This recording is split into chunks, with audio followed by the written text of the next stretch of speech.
Celebramos hoje a memória de São João Fisher e São Thomas More, que são dois grandes santos na história da Igreja, viveram ali no período do século XV para o século XVI, e num contexto bastante conturbado, onde nós podemos verificar como são verdadeiras as palavras de Jesus que ouvimos no Evangelho do domingo passado, ou seja, de ontem. São Thomas More e São João Fisher viveram justamente na época do rei Henrique VIII na Inglaterra. Conhecemos bem esse nome porque ouvimos falar bastante nas aulas de história quando ainda somos alunos do colégio. Henrique VIII era primariamente católico, era um rei católico. Estavam começando os movimentos reformistas, como por exemplo Martinho Lutero, e ele tinha um problema. Um grande problema, na verdade, não era um pequeno problema, era um grande problema.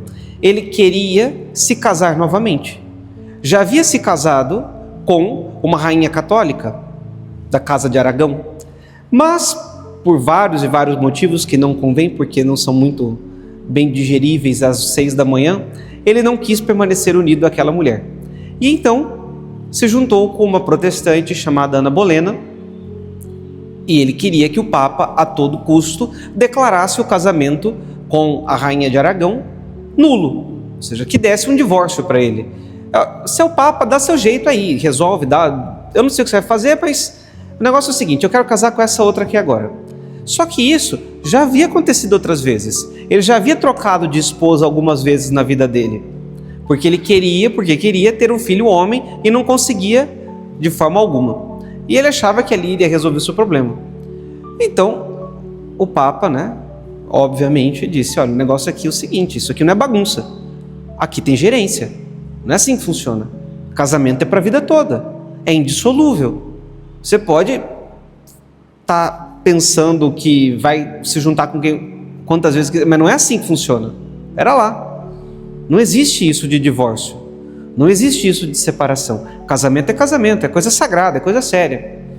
Então, o Henrique VIII, o rei, resolveu fazer o quê? Separar-se da igreja. Tá bem, se o Papa não quer, a gente faz uma igreja nova. Junta aí, pega aí o povo que entende de Bíblia e pega aí esses bispos, esses padres aí, junta eles todos e diz para eles o seguinte: ou eles vão assinar o documento dizendo que eu sou o novo soberano, eu que mando, a igreja agora está debaixo do meu poder, eu é que sei e que eu posso casar de novo, ou então a gente prende todo mundo e manda todo mundo para as masmorras e mata todo mundo. Foi a solução que ele encontrou. E de fato, diante de uma proposição dessa, infelizmente, muitos bispos, muitos padres, muitos nobres, muitos entendidos acabaram prevaricando e apostatando. Perderam a fé.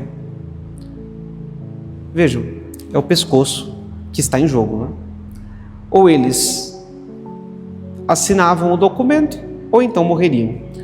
E então tiveram medo, como dizia o Senhor no Evangelho de ontem, daqueles que matam o corpo. Tiveram medo de perder a vida. Mas existiam dois homens, João Fisher, bispo, e Thomas More, que era como se fosse o primeiro-ministro hoje, era chanceler do reino, que disseram o seguinte: o senhor pode fazer o barulho que quiser, mas aqui não. A palavra de Deus é a palavra de Deus. Casamento é para toda a vida e não é assim que funcionam as coisas. E mesmo contra todos, inclusive a família deles, eles ainda assim permaneceram fiéis naquilo que diz a igreja, naquilo que diz a nosso Senhor Jesus Cristo. Não se pode casar de novo. Mas eu tenho um documento aqui que todo mundo diz que eu posso casar de novo. Tá bem, mas não pode. Lembram-se daquela passagem da carta de São Paulo? Ainda que um anjo pregasse um evangelho diferente, seja considerado anátema. Ou seja, ainda que fosse um anjo que estivesse dizendo que você pode se casar novamente, não é verdade. Aquilo que Jesus disse é uma coisa só: o casamento é para toda a vida. Mas então eu vou colocar você na cadeia. Pode colocar. Mas então eu vou te matar. Pode matar. As palavras de Jesus para os seus apóstolos Vocês devem temer aqueles que podem matar o corpo e a alma e jogá-la no inferno.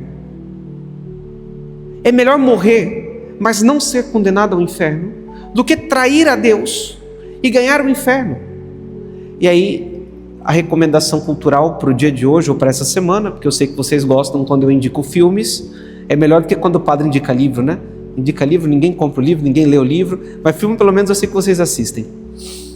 O filme que conta essa história chama-se O Homem que Não Vendeu a Sua Alma. É um filme que conta a história de São Thomas More. O Homem que Não Vendeu a Sua Alma, que ganhou, eu acho que 6 Oscars. Não é coisa pouca não, bastante Oscars, uma prateleira toda.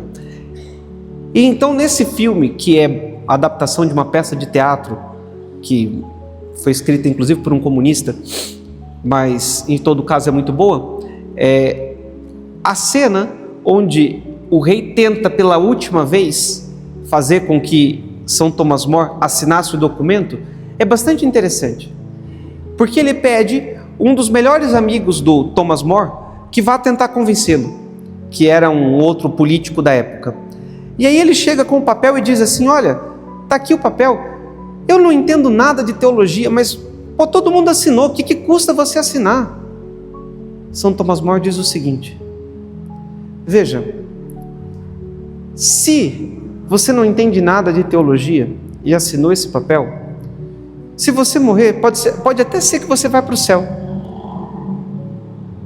porque você não entende nada e está seguindo a sua consciência, mas eu entendo, e se eu assinar, eu vou para o inferno.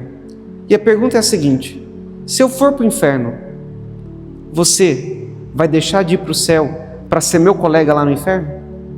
Não, né? Pois é. Então eu também não vou trair a Deus por companheirismo, porque todo mundo assinou, porque todo mundo está dizendo que é legal e que é bonito casar 10, 15 vezes. Não. E vejam, que página triste da história, mas que página bonita da história da igreja. A igreja ganhou 2 mártires, é verdade, à custa de uma divisão muito dolorosa que até hoje existe. A igreja anglicana é fruto disso. Mas que beleza, que coisa bonita a fé destes 2 homens. São João Fisher era bispo e antes de ser executado, antes de ser condenado, o Papa o nomeou cardeal em vista daquele ato heróico que ele havia feito. E São Thomas More, depois de muito tempo preso, também foi executado. São 2 mártires que nos mostram como são verdadeiras as palavras de Jesus. Nós não precisamos temer aqueles que podem destruir o corpo, mas precisamos temer aqueles que destroem o corpo e a alma e a lançam no inferno. Nós não podemos deixar de dar testemunho de Cristo, da sua palavra, dos seus ensinamentos, porque vamos ficar numa posição de incômodo. Não nos interessa quem quer que esteja ouvindo, quem é que seja que está errado. Interessa que anunciemos a verdade, ainda que isso custe o nosso sangue, ainda que isso custe a nossa vida. Mas assim, por mais que percamos a vida, saberemos que não seremos separados de Cristo, e é isso que importa. Louvado seja nosso Senhor Jesus Cristo.